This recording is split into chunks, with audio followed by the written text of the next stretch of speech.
এয়া হৈছে বঙাইগাঁও জিলাৰ নাম্বাৰপাৰা গাঁৱৰ ৰাস্তা, তৃতীয় খণ্ডৰ ৰাস্তা। তো ৰাস্তাখনৰ অৱস্থা বৰ্তমান এনেকুৱা যে ক'ৰবাত যদি সৰু ল'ৰা ছোৱালী ৰাস্তাৰে যাব লগা হয় তেতিয়াহ'লে বোকাত পদ গৈও থাকিব পাৰে। আৰু এই ৰাস্তাটো বিগত 25 বছৰ ধৰি এনেকুৱাই দেখা পাই আছোঁ।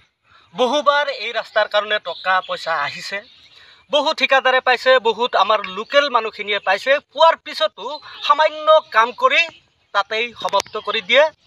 এতিয়াও আমি জনামতে LED ফাণ্ডৰ লোকেল এৰিয়া ডেভেলপমেণ্টৰ কাৰণে 2.5 লাখ টকা সোমাই আছে, কিন্তু তাৰ পিছতো সকলো জাগাতে কাম হৈ গ'ল, কিন্তু নাম্বাৰপাৰাত অলপো LED ফাণ্ডৰ কাম হোৱা নাই। আৰু যিয়ে নহওক LED ফাণ্ডৰ কাম হওক নহওক, ঠিক এইখিনি জেগাত মই কেমেৰাক দেখুৱাবলৈ অনুৰোধ জনাইছোঁ। এইখিনি জেগাত 26 জানুৱাৰী গণৰাজ্য দিৱস উপলক্ষে MLA আহিছিল। MLA বাতেন খণ্ডকাৰে কৈছিল যে 1 সপ্তাহৰ ভিতৰতেই এইখন ৰাস্তাত কাম আৰম্ভ হ'ব। আৰু সেইটো এটা আছিলে এটা ডাঙৰ ফাণ্ডৰ যে PWDৰ ফালৰ পৰা ধৰা হৈছিল সেই কামটো। কিন্তু 1 সপ্তাহৰ কথা কোৱাৰ পিছত আমি এনেকুৱা ৰাস্তাত ৰাইজে চলাচল কৰিব নোৱাৰোঁ। তেতিয়া কি কৰিছিলোঁ, ৰাইজে ট্ৰেক্টৰ চালকৰ সহযোগত আমি ৰাইজৰ পৰা পইচা তুলি এইটো প্ৰত্যেক বছৰে আমাৰ সুবিধা অনুযায়ী নিৰ্মাণ কৰি লওঁ। কিন্তু বাতেন খণ্ডকাৰে যেতিয়া ক'লে যে এই ৰাস্তাটো 1 সপ্তাহৰ ভিতৰত PWDয়ে ধৰিছে আৰু এই ৰাস্তাটো 3 ফুট ওখকৈ 3 কিলোমিটাৰ অৰ্থাৎ নাম্বাৰপাৰা বজাৰৰ পৰা শিলাৰ ঠাকুৰলৈকে ওখকৈ বান্ধি শিলগুটি পেলাই দিয়া হ'ব, তেতিয়া আমি সকলোৱে হাত চাপৰি বজাইছিলোঁ যে আমাৰ খুব এটা ভাল কাম কৰি গ'ল। কিন্তু তেওঁ সেই কামটোৰ উদ্বোধনী কৰোঁতে কৰোঁতে 3 মাহ পিছত উদ্বোধন কৰি তেওঁ এতিয়া হজলৈকে গুচি গ'ল। তো তেওঁৰ এই ভুৱা প্ৰতিশ্ৰুতিৰ কাৰণে আজি নাম্বাৰপাৰা তৃতীয় খণ্ডৰ ৰাইজ, স্কুলীয়া ছাত্ৰ ছাত্ৰী সকলোৱে এনেকুৱা দুৰ্ভোগ ভুগিব লগা হৈছে। তো তেওঁ যদি ৰাস্তা বান্ধিব নোৱাৰে এই বছৰত, তেতিয়াহ'লে তেওঁ কিয় ভুৱা প্ৰতিশ্ৰুতি দিছিল যে 1 সপ্তাহৰ ভিতৰত ৰাস্তা হ'ব?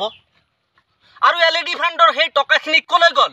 ইয়াৰ জৰিয়তে বঙাইগাঁও জিলাৰ উপায়ুক্ত ডাঙৰীয়াক অনুৰোধ জনাইছোঁ যে প্ৰত্যেক বছৰে যিটো LED ফাণ্ডৰ কাম সোমায়, যোৱা বছৰৰ মই এটা তথ্য পাইছোঁ, মাত্ৰ 17 গাড়ী 17 ট্ৰেক্টৰ, গাড়ী নহয় ট্ৰেক্টৰৰ মাটি পেলাই ইয়াত 1 লাখ টকাৰ বাজেট এটা শেষ কৰি দিছে।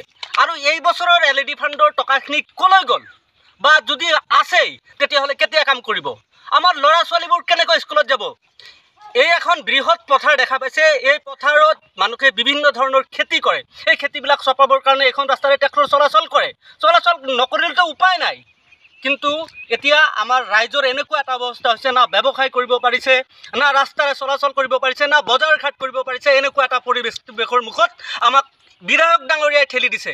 আৰু কেৱল আব্দুল বাতেন খণ্ডকাৰে নহয়, প্ৰত্যেকজন বিধায়কেই এনেকৈ আমাক প্ৰবঞ্চনা কৰিয়ে আছে, যাৰ কাৰণে আজি এই ভিডিঅ' আপোনালোকৰ জৰিয়তে এৰিব খুজিছোঁ। কিন্তু মই কেৱল বাতেন খণ্ডকাৰ, উপায়ুক্ত বা গড়কাপ্তানি বিভাগেই নহয়, মুখ্যমন্ত্ৰী হিমন্ত বিশ্ব শৰ্মালৈকে জনাইছোঁ যে আমি এনেকৈ থাকিব লাগিব নেকি? আমাৰ আপোনাৰ উন্নীত অসম, আমাৰ বিকাশিত অসমৰ চিত্ৰ। আমি লাজ পাওঁ, এইখন ৰাস্তাত থাকিব লগা হৈছে। আমাৰ ল'ৰা ছোৱালীবোৰ কেনেকৈ স্কুলত যাব লগা হৈছে আপোনালোকে কেতিয়াবা ভাবি চাইছেনে? ইয়াত প্ৰত্যেক বছৰে দুৰ্নীতি হৈছে, সেই দুৰ্নীতিবোৰৰ তদন্ত কৰক। LED ফাণ্ডৰ টকাবিলাক ক'ত গৈ আছে তাৰ উত্তৰ দিয়ক।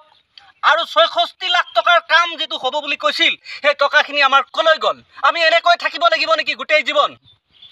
আব্দুল বাতেন খণ্ডকাৰ ডাঙৰীয়া, আপুনি ভুৱা প্ৰতিশ্ৰুতি দি হজত গৈছে। হজত গৈ আপুনি কি কৰিব? আমাক কেনেকুৱা বোকাত পেলাই থৈ কিয় গ'ল? আপুনি এতিয়া খবৰ ল'ব পাৰিবনে আমাৰ?